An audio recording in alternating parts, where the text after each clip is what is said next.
Bismillahirrahmanirrahim. Assalamualaikum warahmatullahi taala wabarakatuh. Alhamdulillahirabbil alamin wa sallallahu ala sayyidina Muhammadin wa ala alihi wa sahbihi wasallam. Amma ba'du. Indonesia sedang berduka cita dengan banjir besar yang terjadi di beberapa wilayah di Pulau Sumatera dan Aceh. Itu menurut laporan yang terakhir kali saya baca, saya dengar 300 orang meninggal lebih ya, dan 200 orang masih belum ditemukan, masih hilang. Nah, kita berdoa kepada Allah Subhanahu wa taala, mudah-mudahan orang-orang yang belum ditemukan itu mudah-mudahan dalam keadaan selamat, dan orang-orang yang wafat, yang meninggal, mudah-mudahan wafat dalam keadaan husnul khotimah, diterima iman Islamnya oleh Allah Subhanahu wa taala dan diberikan tempat yang layak. Bukan layak, tempat yang bagus, tempat yang sangat baik. Nah, ini adalah sebuah kesedihan karena tragedi itu dia akan terasa apabila kita yang merasakan. Ya, yang tidak merasakan itu hanya bisa melihat dan ya sedikit banyak bersimpati, begitu, menunjukkan empati. Tetapi yang merasakan betul ya korban. Dan alih-alih sebuah bencana, ya saya melihat ini sebagai sebuah tragedi. Kenapa demikian? Karena ini adalah bencana longsor, kemudian bencana banjir yang mana terjadi di suatu pulau yang seharusnya menjadi tempat paling aman dari banjir dan longsor, karena ini adalah kawasan yang subur yang banyak ditumbuhi oleh pepohonan yang besar, menjadi penguat begitu ya dari longsor yang seharusnya tidak terjadi. Ya kecuali kalau ada satu dan lain hal, makanya hal itu terjadi. Tetapi ini adalah ironi, jadi sebuah tragedi yang ironis. Dan mohon maaf sebelumnya, mengkapitalisasi sebuah tragedi, mempolitisasi sebuah bencana itu bukanlah hal yang baik.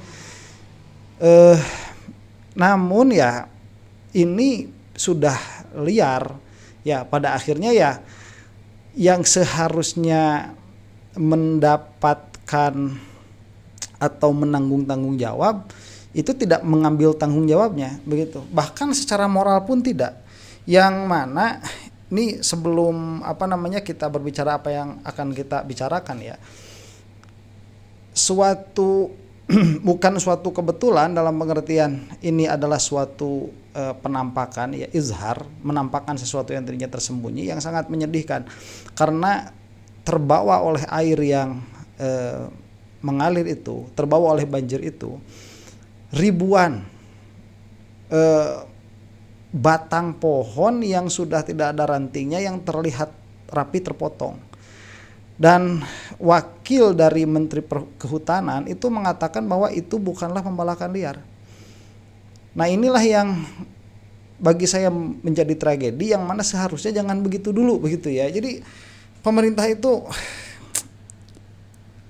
saya sering katakan beberapa kali bahwa politikus itu pikirnya cuma satu, elektabilitas, sudah. Ya, elektabilitas. Makanya catat kalau ada bencana seperti itu, yang pertama kali bereaksi siapa? Menteri Kehutanan, karena dia politikus dan dia itu memiliki elektabilitas yang dipertaruhkan. Waduh, ini saya nanti bisa jelek nih nama. Langsung begitu pikirannya. Politikus mau tidak mau ya, saya melihatnya suuzon saja. Dan apa yang terjadi? Betul ya, tidak ada tanggung jawab. Begitu sebagaimana ramai diberitakan di media, pada akhirnya NGO begitu ya, organisasi-organisasi non profit yang bergerak dalam bidang kelestarian lingkungan seperti Greenpeace dan Walhi kalau tidak salah yang akan kita lihat di sini, itu berbicara. Mereka sudah memperingatkan itu bertahun-tahun sebelumnya, begitu, sudah lama sekali. Dan mau tidak mau ya, saya harus mengatakan Termul lagi ini. Termul itu sudah mengantisipasi perkara ini. Jadi dengan mengatakan kemarin Jokowi itu ya sudah mengatakan, ya kan perkara-perkara yang tidak baik selalu ditujukan kepada saya. Itu kata Jokowi itu kemarin tuh. Yang mana itu diaminkan semua sama Termul-termulnya yang mengatakan bahwa Ya kalau misalkan bencana ini dituduhkan kepada Jokowi juga memang kebiasaannya seperti itu begitu. Dalam pengertian seolah-olah kita tidak memiliki ground posisi yang kuat kalau kita menarik Jokowi ke dalam permasalahan ini. Nah, ini kan apa ya? Sistematis ya. Saya tidak memperhatikan juga begitu di dalam kabupaten-kabupaten yang lain. Cuman di kabupaten saya di Garut sendiri, saya sering mengatakannya berkali-kali bahwa Gunung Cikuray itu udah gundul sekarang, bagian yang menghadap ke Garutnya itu, ya. Entah gunung yang lain, saya tidak terlalu memperhatikan alam juga. Cuman ini mah dari apa yang saya lihat, saya yang tidak memperhatikan alam juga, begitu itu kelihatan. Dan tidak menjadi mengherankan kalau misalkan di Sumatera pun terjadi hal yang sama. Berarti di sini ada regulasi yang bisa dipakai untuk mengalihkan fungsi hutan ke dalam fungsi yang lain, yang mana di Sumatera ini sudah mengambil korban, yang mana kebetulan di tempat-tempat yang lain belum, ya mudah-mudahan tidak, yang mana ya kementerian mengatakan ini adalah bencana, Gibran juga katanya mengatakan demikian, ini adalah bencana. Nah, yang harus kita pahami ya bahwa bencana itu satu hal yang tidak bisa dikaitkan sama sekali kepada siapapun, yang memang tidak ada manusia yang bertanggung jawab sama sekali atas bencana itu. Ya dalam hal dalam hal kebijakan begitu.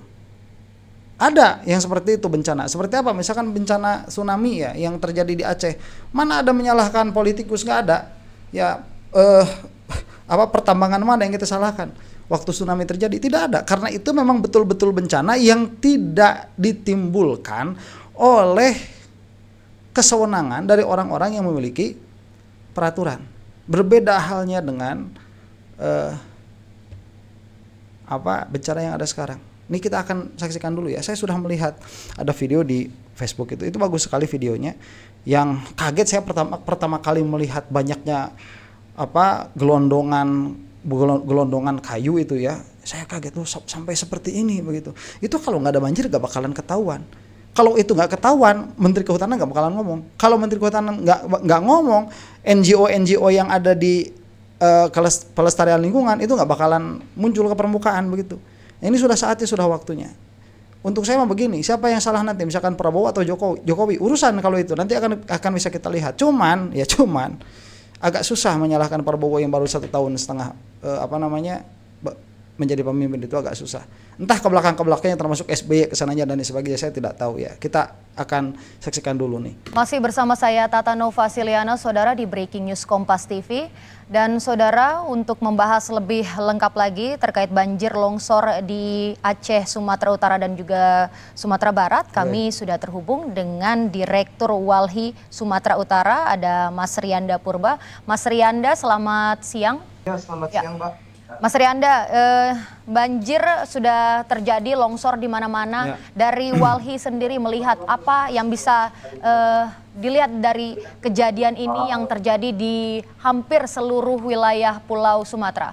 Nah, kalau kita lihat ya, wilayah Sumatera ini itu di tengah dan bagian barat itu kan merupakan jajaran Bukit Barisan ya, dari Aceh sampai Lampung. Nah, terkhususnya misalnya Aceh sampai di Sumatera Barat, melingkupi juga Sumatera Utara, jajaran Bukit Barisan ini itu merupakan ekosistem hutan alami yang menopang siklus hidrologis dan menjadi wilayah tangkap air. Nah, itu yang saya maksud tadi ya, wilayah hidrologis dan wilayah tangkap air. Itu bahasa expert ya begini ya, mereka punya istilah-istilah yang baik. Itu yang saya rasa tadi ini menjadi ironi, yang mana seharusnya itu adalah menjadi tempat teraman dari banjir dan longsor, tapi malah banjir dan longsor ya terjadi di situ. Itu yang kemudian rusak. Rusak itu. Rusaknya akibat alih fungsi lahan. Nah, dari hutan menjadi pertambangan, dari hutan menjadi objek investasi pembangunan infrastruktur, kemudian dari hutan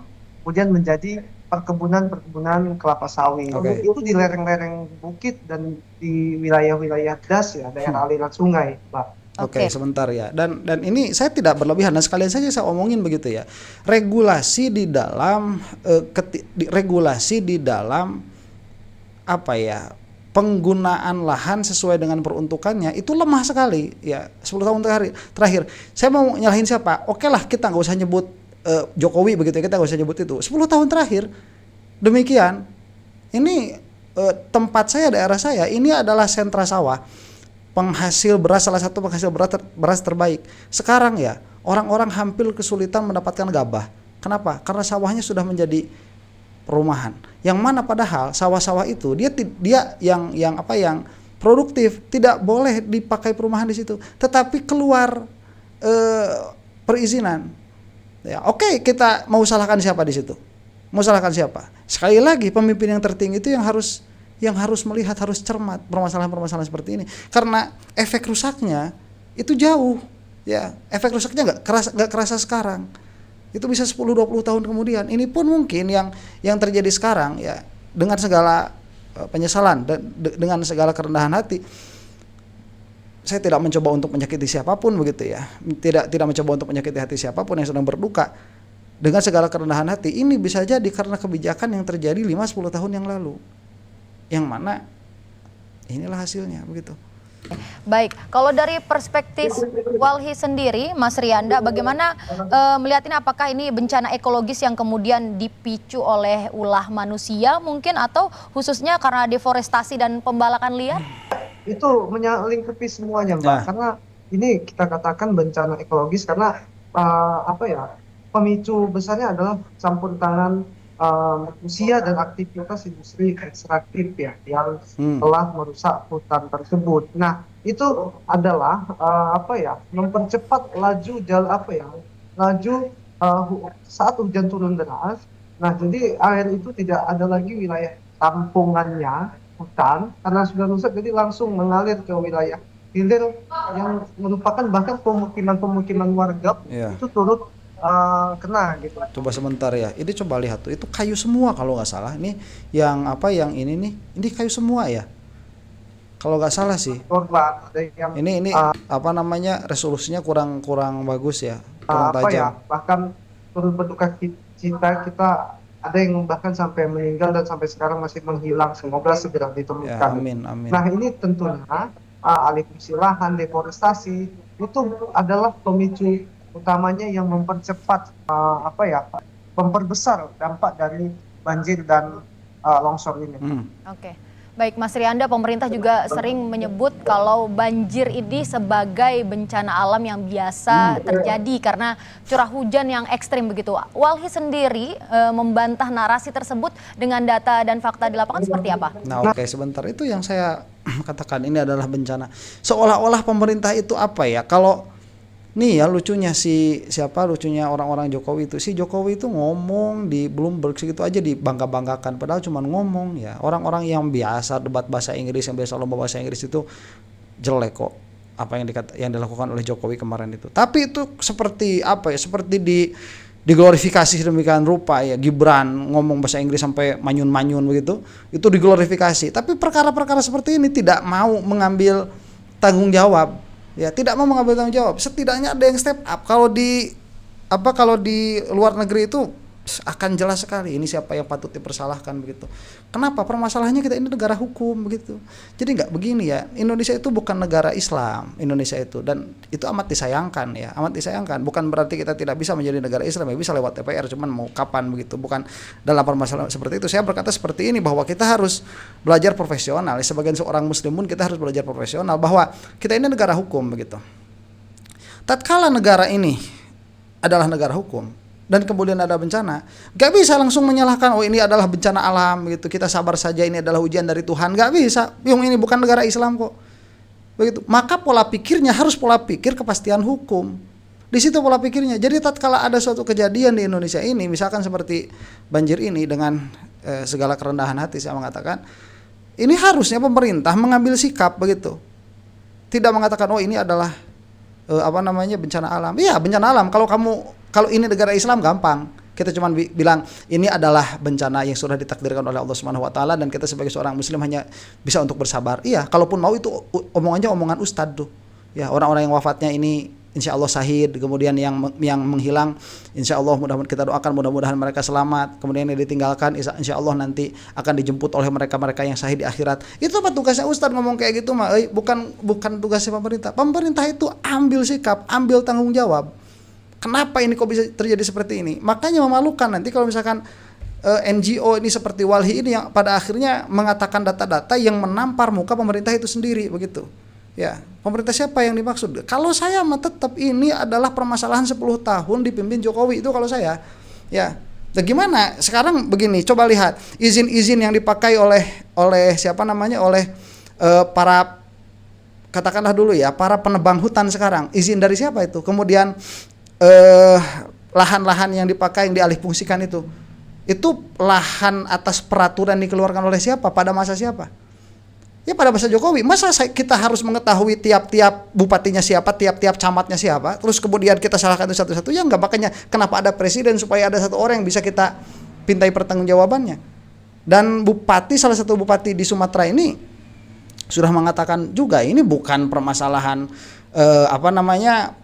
bencana alam biasa, bukan. Ini karena ada penambangan yang masif, ya, atau bukan penambangan, penebangan hutan yang masif, alih fungsi dan lain sebagainya.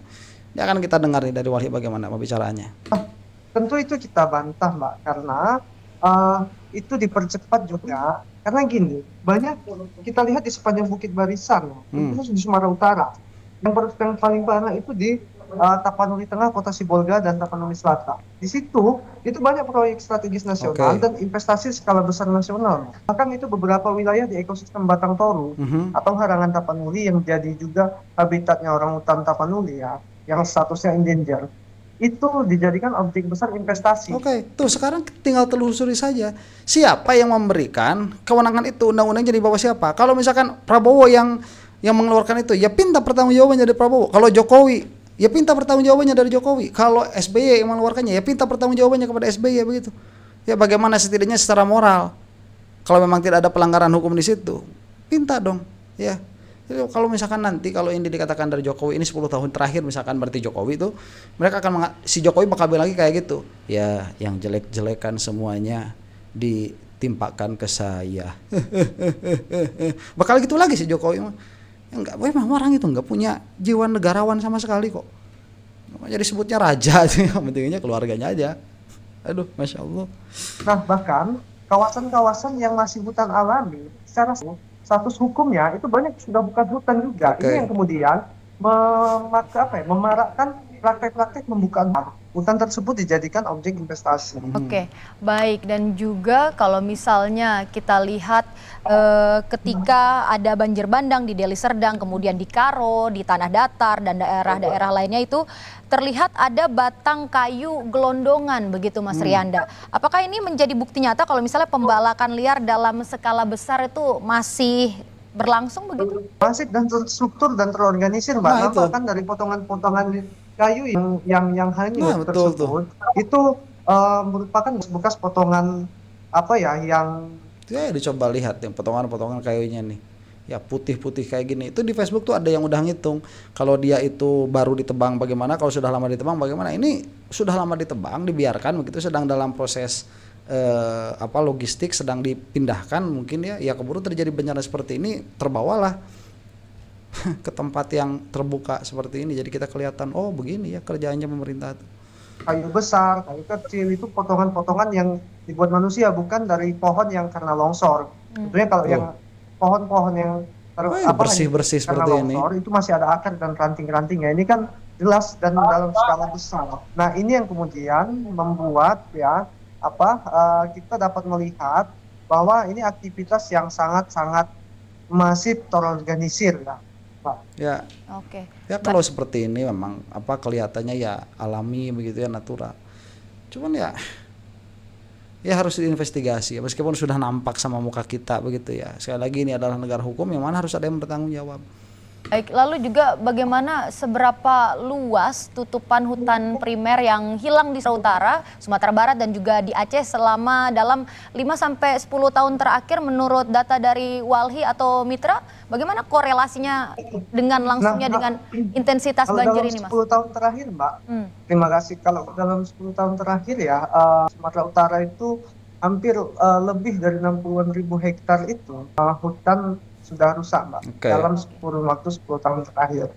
Lalu bagaimana dengan korelasinya langsung dengan intensitas banjir bandang yang terjadi saat ini, Mas Riyanda?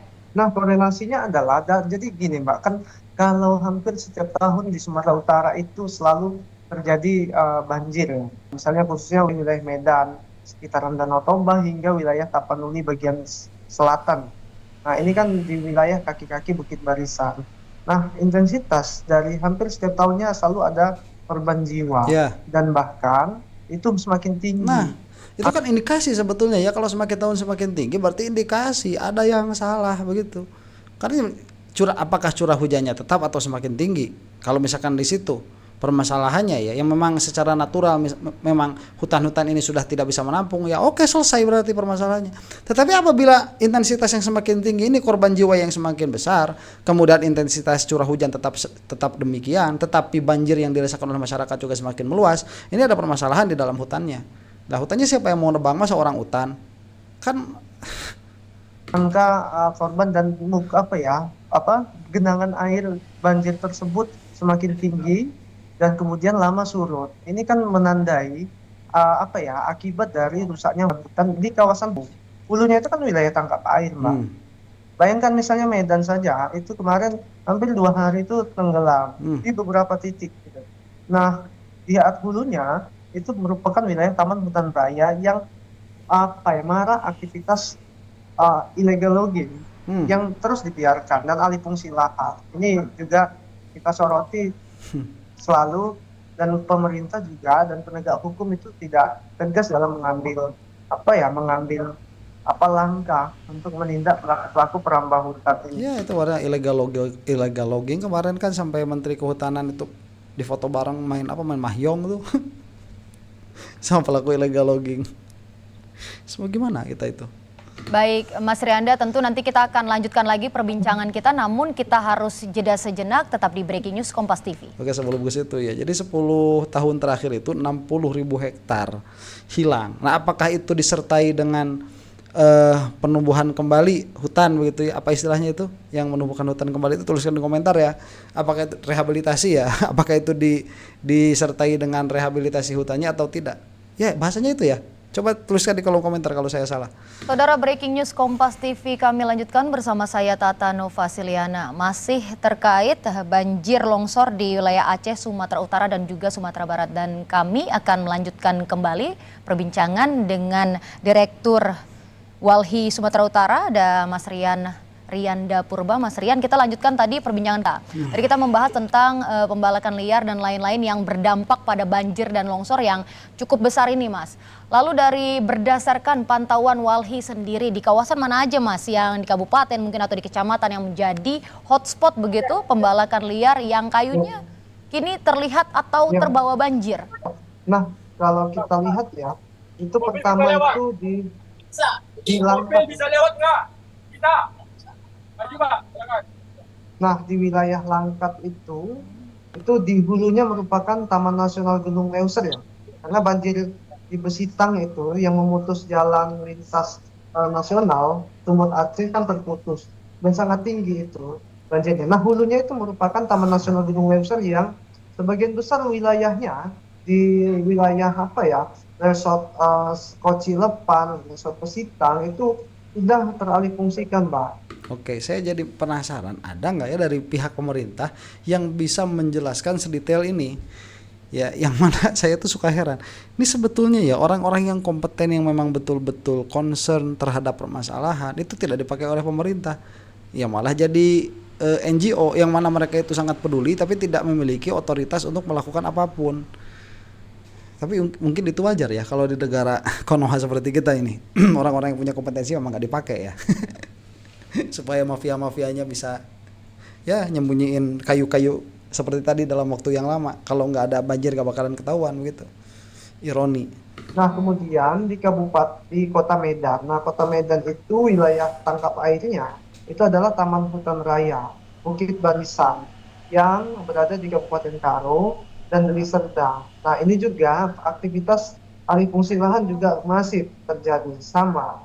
Kemudian di wilayah tebing tinggi, kemarin juga banjir. Hampir setiap tahunnya terus, tapi kemarin cukup besar banjirnya. Nah, ini wilayah hulunya adalah Kabupaten Simalungun ya. Kabupaten Simalungun dan dan Serdang Bedage itu di kawasan Dolok Simbolon yang juga hutannya sebagian besar sudah dialihfungsikan menjadi kebun-kebun. Nah, itu Nah, maksud saya ya, bagi seseorang untuk berbicara selancar ini di dalam satu tema tertentu itu tidak bisa didapatkan dalam waktu satu malam. Ini memang orang-orang yang betul-betul concern terhadap lingkungan ya. Ini pemerintah tolong diperhatikan orang-orang seperti ini, lebih sering diajak ke DPR, dan DPR tolong yang benar kalau kerja itu ya ambil aspirasi itu sebetul mungkin dan jadikanlah itu pelajaran begitu sebelum diberi pelajaran.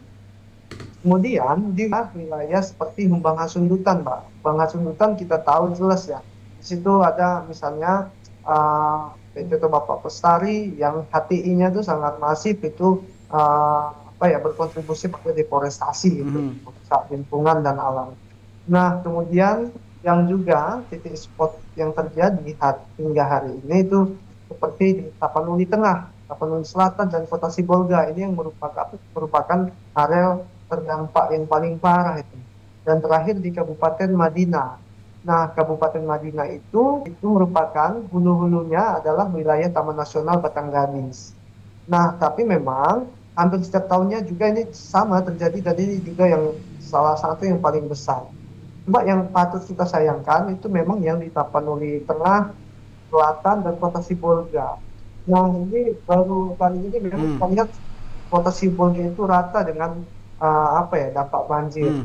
Kemudian hampir seluruh Kabupaten Tapanuli Tengah juga itu juga apa ya, terdampak banjir. Karena di atasnya ini akan masih lama sekali ya perbicaraan secara teknisnya.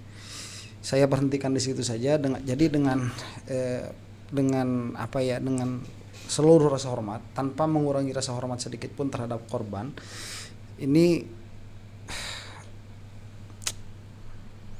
Ini harus ada yang bertanggung jawab begitu ya. Harus ada bertanggung jawab karena lihat keadaan seperti ini. Menyedihkan. Tata kelola hutan, tata kelola alam di kita ini menyedihkan. Dan ini dialami sendiri begitu ya. Oleh saya di kota saya sendiri ini dialami. Dulu itu gak ada Garut banjir ceritanya tuh gak ada. Ya sekarang itu ya setahun beberapa kali itu ada. Itu dirasakan sendiri. Dan gak bakalan ujuk-ujuk begitu terjadi seperti itu, karena ya curah hujan itu tidak akan meningkat drastis sampai air keluar dari jalurnya, gak bakalan demikian, kecuali memang serapan-serapannya itu yang dihancurkan begitu. Dan siapa yang mengambil untung, siapa yang dirugikan pada akhirnya. Demikian ya, mudah-mudahan lah kita bisa belajar banyak, meskipun dilihat dari kebiasaan manusia Indonesia harapan itu sepertinya terlalu tinggi. Wallahu taala a'lam bisawab. Assalamualaikum warahmatullahi taala wabarakatuh.